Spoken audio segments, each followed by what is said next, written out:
Naparito si Jesus hindi lang para buksan ang mga tenga, bibig at mata na nagsara kundi higit sa lahat ang mga pusong isinara at pinatigas ng hiya, dulot ng kasalanan.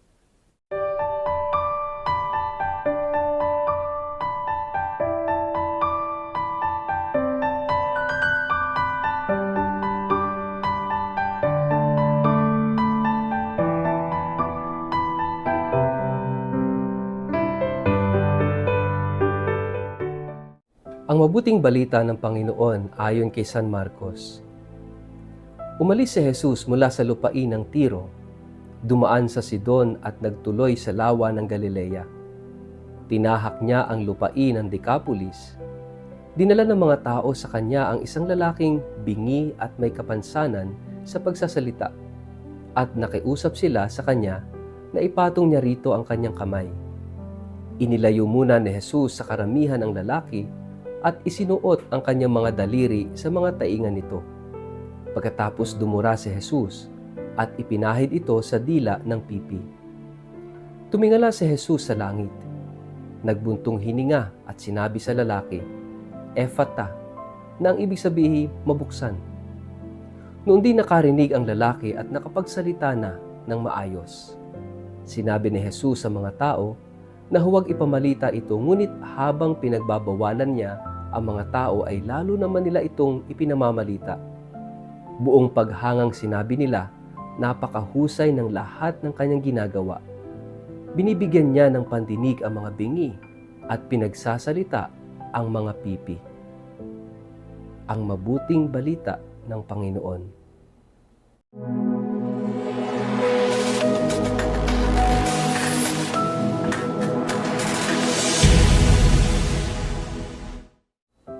Pagpalang araw po sa inyong lahat. Kumusta po kayo? Ang ating pong word of the day ay openness. Bago po tayo magpalalim sa ating reflection ngayong araw na ito, kayo po'y muli kong inaanyayahan. Huwag kakalimutan, mag-like, mag-follow, at subscribe sa ating page, The Word of the Day. Pakishare din po ang video ito sa inyong kapamilya, kamag-anak, kaibigan, mga kakilala sa social media, para po sama-sama tayo sa pagiging media evangelizers at online missionaries na nagpapalaganap ng salita ng Diyos sa mundo ng social media. Paki-like and follow na rin po ako sa YouTube at sa Instagram. Mga kapatid, these past few days ay sunod-sunod ang kwento ng pagpapagaling ng ating Panginoon. And as what I have said before, nakafocus ang ordinary time, ang ordinary season, sa preaching, healing, exorcism ministry ng ating Panginoon. At ito'y bahagi ng kanyang pagpapahayag ng paghahari ng Diyos. Bahagi ng pagtatatag ng kaharian ng Diyos dito sa lupa. And mahalagang maunawaan natin na ina-address ng ating Panginoon yung mga hadlang upang pagharian tayo ng Diyos. Kaya nga nandoon yung healing ministry, nandun yung exorcism, dahil itong mga ito ang kinakailangan natin upang makalaya doon sa mga hadlang na yon para pagharian tayo ng Diyos. At ano yung hadlang? Yung pagsasara. Yung pagsasara ng ating puso, pagsasara ng ating buhay. Kaya kung ating mapapansin yung mga pagpapagaling ni Jesus, pinalalaya niya at binubuksan niya. Halimbawa, ang kwento sa gospel natin ngayon, ang isang bingi at pipi. Yung kabingihan ay pagsasara ng pandinig, pagsasara ng tenga.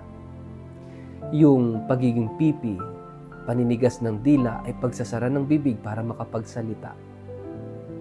Ito'y nagsasara.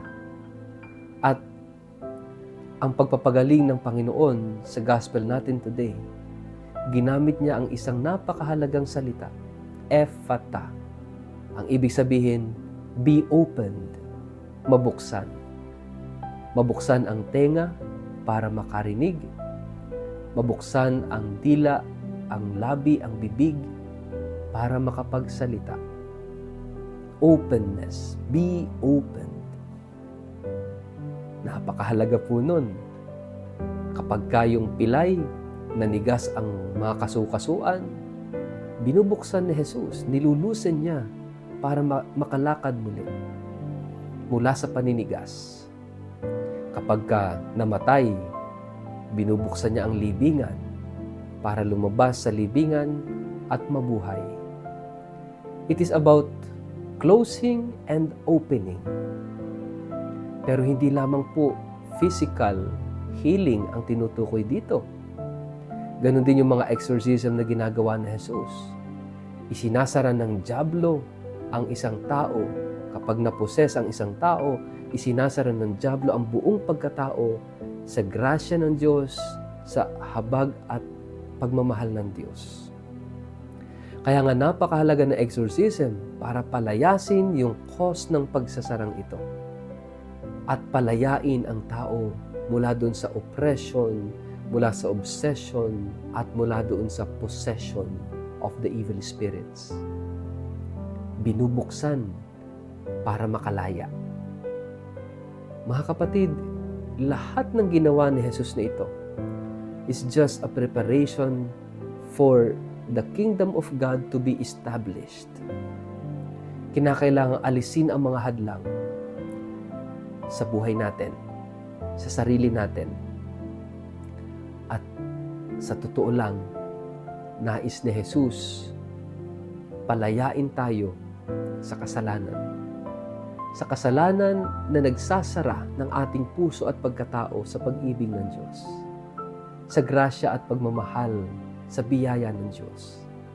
At gusto ni Jesus, buksan tayo, buksan ang ating pagkatao upang dumaloy sa atin yung kanyang pagmamahal, dumaloy sa atin yung kanyang biyaya, dumaloy sa atin yung liwanag at katotohanan ng kanyang presensya.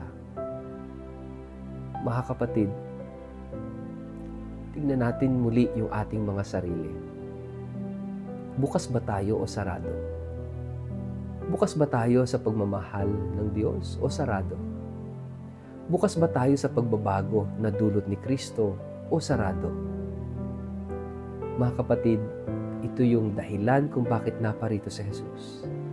Para buksan lahat ng nagsara sa atin, palayain tayo sa lahat ng mga sumisiil sa atin, at doon simulan sa paglaya yung pagtatatag ng paghahari ng Diyos sa bawat isa. Na tayo'y pagharian ng Diyos at wala nang ibang maghahari sa atin kundi siya lamang. Walang ibang mananahan sa ating puso at pagkatao kundi siya lamang. Mga kapatid, ephata, mabuksan. Huwag nating patigasin ang puso. Hilingin natin kay Jesus na buksan ang puso natin, papasukin siya at manatili siya doon hanggang sa wakas. We need God, we need Jesus. We need His grace, we need His love. We need to be open. Mga kapatid, sana ngayong araw na ito yung marinig mong salita mula kay Jesus. Ephata. Baka ang puso mo sarado pa rin. Sarado pa rin sa pagpapatawad. Sarado pa rin sa paghingi ng tawad. It is about time to loosen. It is about time to be open. Napakahalaga. Si Jesus may kapangyarihang buksan ang mga nagsara na bahagi ng ating katawan, ng ating pagkatao, ng ating puso, ng ating buhay. Hayaan mong buksan ni Jesus. Sa ngalan ng Ama at ng Anak at ng Espiritu Santo.